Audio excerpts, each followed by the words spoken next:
Getting out here early in the morning and seeing the bird life, getting amongst the trees, spending some time in the orchard, that's as good as it gets, really, I think. We bought this property back in 2022. It was a greenfield macadamia development. Yeah, nice big bunch of macas there. This to me stood out as a really powerful way of getting into agriculture and doing it in a way that wasn't going to harm the planet. The southern part of the Barrier Reef is just off the coast, and there's issues with fertilisers and stuff running off into rivers. I guess that really appealed to us. We can make an incredible change to, I guess, the nature positive impact of this piece of farmland. So this was all bananas up through here? For us, it was really a key thing of putting in a production regime with the macadamia trees, which would increase soil health. So that's like really moist in there. And you can see this is the interrow pasture. There's about 8 or 9 different species in there.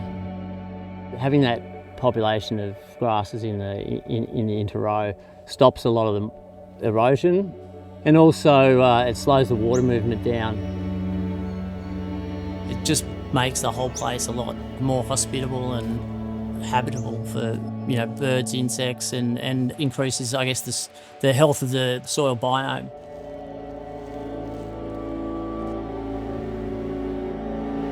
Bees are incredibly important for the pollination of macadamia trees and for production of macadamia nuts. The bee situation is a concern, with the spread of varroa mite. I think you need to, in some ways, be less reliant on European honeybees and start to build out your native pollinator populations.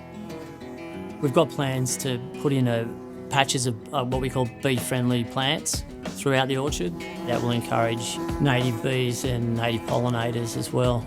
And then that has a flow-on effect to integrated pest management as well.